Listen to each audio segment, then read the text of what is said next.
Nós, hoje em dia, eu sou do Rio de Janeiro, moro em Duque de Caxias, trabalho em Belford Roxo e vivo indo ao Rio de Janeiro. Eu me sinto numa sociedade muito mais militarizada do que na Coreia do Norte. Eu me senti, e durante esses 10 anos que eu estudo, eu vi. Por quê? Aqui nós temos a cultura da arma, do tiro. É normal na minha cidade e na cidade onde eu trabalho, você vê pessoas mortas na beira da rua porque tomou um tiro, porque bala perdida, porque a polícia entrou atirando, porque algum bandido atirou em alguém que não quis dar o celular.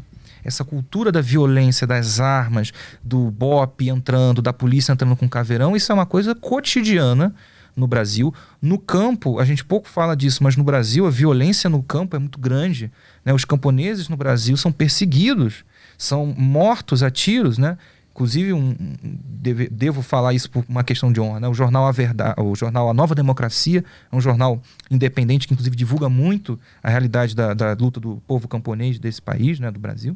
Aí aqui nós temos essa coisa militar e as consequências negativas disso diária. Na Coreia, você tem uma visão militar de organização da sociedade, mas você não tem uma vida militarizada. Os norte-coreanos não andam com armas por aí. A polícia não usa armas na Coreia do Norte. Os policiais não têm armas na Coreia do Norte. Porém, toda a população tem treinamento militar.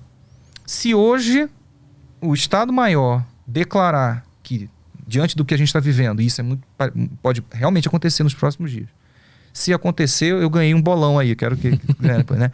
Declarar lá, estado de emergência. A Coreia do Norte tem 25 milhões de pessoas.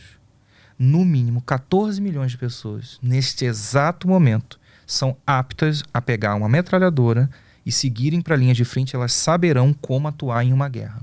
As que sobram saberão como defender os seus distritos, defender as suas fábricas. Existem milícias de trabalhadores na Coreia. Milícia, calma, quem do Rio de Janeiro está ouvindo deve estar desesperado agora, né? Mas, digamos, guardas de trabalhadores e camponeses, né? Que são treinados militarmente para defender sua fábrica, defender a fazenda coletiva, defender uma ponte, defender uma escola, um hospital.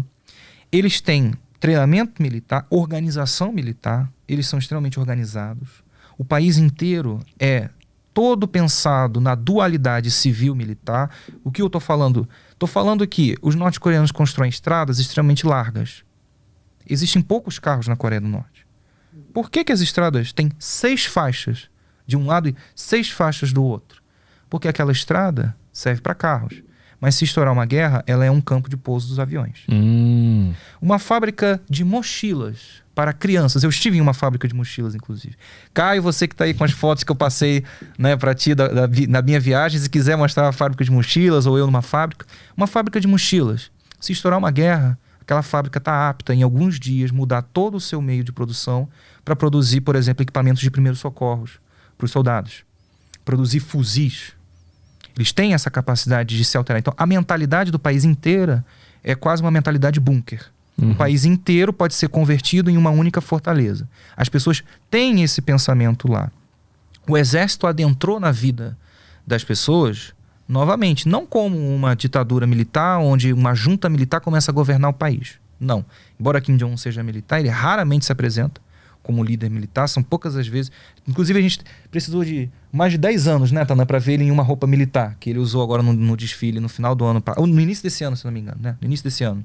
Né? Embora os militares estejam lá. Aquilo ali, né? Isso aí, olha lá, a fábrica de mochilas. Gente, um cosmonauta, né, um astronauta, é um desenho animado da Coreia, então as crianças gostam disso, né?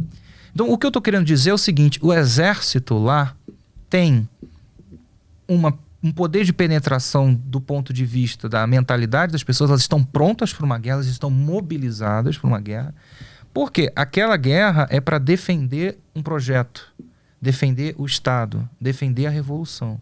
Elas têm um pensamento coletivo. É muito diferente do que a gente vive aqui. Nós, vou citar o velho barbudo Marx, né? O pensamento dominante de uma época é o pensamento da classe dominante. Nosso pensamento no Brasil, como sociedade, é um pensamento doentio individualista. A gente tropeça nas pessoas no Brasil pedindo comida. E isso faz parte da nossa rotina. Como eu disse, as pessoas estão morrendo nas ruas, né, com tiros, com violência, de todas as maneiras possíveis, né? Mas isso é uma questão que eu até queria te fazer. Como é que fica esse equilíbrio entre liberdade individual e o coletivo lá na Coreia do Norte, a pessoa tem liberdade individual? A decisão dela com ela mesma é superior ao coletivo ou isso não existe de maneira alguma? A unidade monolítica que existe do coletivo não significa pensamento monolítico. Não é um concreto cinzento onde todos pensam igual, todos seguem o líder e todos têm o mesmo tipo de opinião. Longe disso.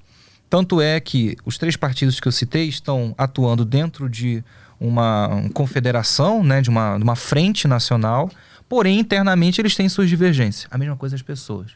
As pessoas têm um pensamento de país e de projeto do que elas querem para o coletivo, mas individualmente os coreanos têm opiniões diferentes, têm críticas diferentes. Isso se revela, a revolução é uma eterna luta de classes, né?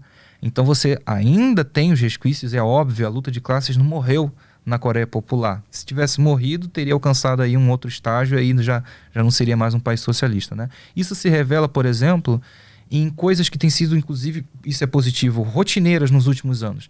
As reuniões de críticas, de correções dos órgãos de poder. Quando os órgãos de poder começam a dizer, e o partido começa a dizer que tem recebido críticas de abuso de poder, corrupção, problemas que estão sendo identificados e que as pessoas estão reclamando, que as pessoas estão falando, que as pessoas estão divergindo, que as pessoas estão comunicando. Então as pessoas têm pensamentos diferentes lá, elas criticam o regime. Odeio a palavra regime, tá? Mas elas criticam o governo, criticam determinadas políticas. No 8º Congresso do Partido, que aconteceu em 2021, né? No começo de 2021, houve uma reclamação muito grande em relação à política do campo, a política agrícola, né?